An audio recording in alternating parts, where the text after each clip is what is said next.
akulu anthu folo kumalawi kuno anamangidwa ndi apolisi kuwaganizira kuti BMTV.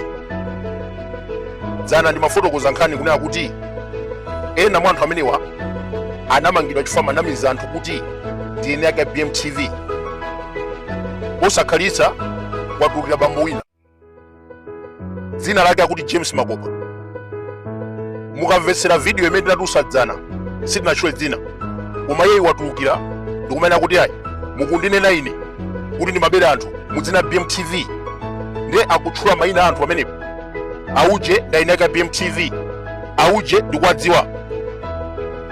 Now I want to tell this guy, ineyo ndimamudziwa James Makopa, koma iyeyo samandidziwa. Ena kumadabwa kuti ndandidziwa bwanji. Atamangidwa nditachita kafukufuku ndinadziwa chifukwa chilichonse chimene amangidwira. Mkulu ameneyu amanamiza akulu a DPP mpaka anakafika ku Page House ndikumanamiza anthu kuti ine ndiwa BMTV.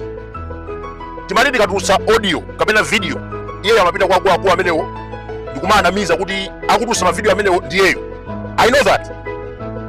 Ndinasankha kukhala chete zaka zonsezi chifukwa ife sitilimana ndi anthu. Pala anthu ambiri pa WhatsApp, pa Facebook amapanga share mavideo athu ndikumakhala ngati awo sitimalimbana nawo. James Makopa is one of them. Amanda ndrama kwa akulu ndikumana kuti ayi ine ndiwa BMTV. Ana ndi studio ngati akupitiriza kuyankhula zopusa zakezo ndimuyikapoera. Ana ndi studio imene amanamiza anthu kumeneko kuti ayi ine ndiwa BMTV. I don't want to talk much about this, koma ndikudziwa James Makopa ndi Bashar Abashi wa UTM anayamba kucheza mnthawi imeneyi. Bashar Abashi ameneyu anatuluka UTM ndikupita ku DPP. Zimene ndikunena pano zaumbo mukhoza kuona chithunzi ichi. Bashar Abashiru akupasana moni ndi APM, amene wayima kumbaliyo ndi James Makopa. Ndiye mwafunse kuti anakapezeka ku Page House chifukwa chani. James Makopa amanamiza anthu kuti ndiwa BMTV. Bashar Abashiru amene ampereka mukakumbukira nthawi imeneyi ija Bashar Abashiru ngakhala ali wa UTM ndikumanama kuti ayi ndine wa DPP amachezanso ndi Vitumbiko Mumba. And that time amemba mapost ndikumachita support Vitumbiko Mumba. Nyamata ameneyu James Makopa amamuza Bashar Abashiru ine ndiye wa BMTV, mwini wake admin. Mapeto wake Bashar Abashiru anauza china zikhale ng'oma anammanga. Ndetu kudabwa akubwera lero ndikumana kuti ayi ineyo ndinasegula nawo BMTV.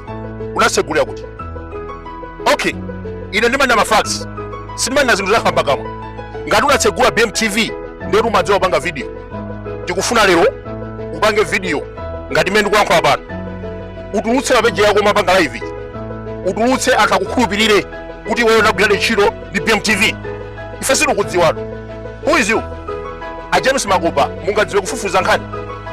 Mungapange video ngati mmene papangira ife? No. Chimene mmadziwa ndikupita ku Page House ndikumaka munamiza APM ine ndiwa BMTV. Unapita kwa George Chaponda ine ndiwa BMTV. Iwe ndiwa BMTV. Ife sitikudziwa. Ungachite kafukufuku. Chabwino tangopanga 5 minutes video, 5 minutes only tachulusa. Only 2 minute video ukhale ngati wa BMTV anthu akukhulupirire chifukwa sungane kuti ayi ndinayambisa nawo page ya BMTV. Iweyo madziwa kafukufuku. What do you know? So usatidayise nthawi. Iweyo tisalimbane unatchuka chifukwa cha ife. Ngati akukudziwa ku DPP ko akukudziwa chifukwa cha BMTV. BMTV sunacheze naye si zako sakukudziwa. And you are coming here claiming ani mamudziwa BMTV. Iyo ngadziwa BMTV. Malawi Congress Party zaka zonsezi inaika bounty 80 million, 200 million. Amene angapezwa BMTV timba za 200 million. Iweyo mamudziwa BMTV anakumanga unapita ku polisi mafailo tuti nawo. Unauza polisi kuti wa BMTV amakhala South Africa. Ndizomona neti wa BMTV amakhala South Africa. Bwanji umalipita kulula that time kuti wa BMTV amakhala ku Blantyre. So I want to warn you for the last time. You were BMTV. Ngati ukunena zoona kuti wewe wa BMTV tapanga video. Wauza anthu kuti you are one of the founders. Panga video. Timafuna Malawi amene mukumamvera Bakili TV. chodabwitsa kwambiri pa anthu 4 amene amangidwa, ife timadandaula. Aliyense amene amangidwa mu dzina la BMTV timamudandaula, koma timadziwa zifukwa zimene anthu amenewa anamangidwira. Koma video yadzana sinatchule munthu. And let me tell Malawians about this. Video yadzana tinatulutsa pa zifukwa. James Makopa ameneyu anasegula fake page ya Bakili News TV. Fake page imeneyi analemba post ya chizungu ndikumana kuti Geniasa afuna kupha Mutharika, ndikumatchula anthu mmene mu Charles Chacha ena ndi ena amatchula amene momo. We keep quiet. Zimene nachita ine chifukwa anthu ambiri amaganiza kuti post imene yachokera pa BMTV, ine ndimachita clarify. Sinatchule munthu. Ndimaona kuti amene kulemba zimenezo siwa BMTV. Andikuyambira ilo ifeyo ngati BMTV tizipanga ma video, sizapanga post. Kukubaya James Makopa akuyamba kulusa ngati amutchula dzina akuluakulu. Kodi video yadzana ife tatchula munthu? James Makopa ife sitikudziwa kumene makhala, zimene machita sitikuzidziwa. Iweyo unamangidwa chifukwa cha Bashar Bashir, umboni ulipo. Chithunzi ndi chimenechi. Bashar Bashir ndi ameneyo akupasa namoni ndi Mutharika. Iweyo uli pambuyopo unapezeka bwanji ku Page House? Wauza Malawi ndinapezeka bwanji ku Page House? Mutharika anakukhulupirira chifukwa mwanama ndino wa BMTV.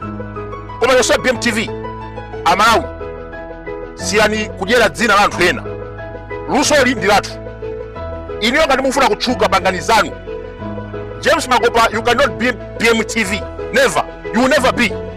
Palibe ubale uliwonse iwe usazichite claim lero kumabwera ndwa BMTV.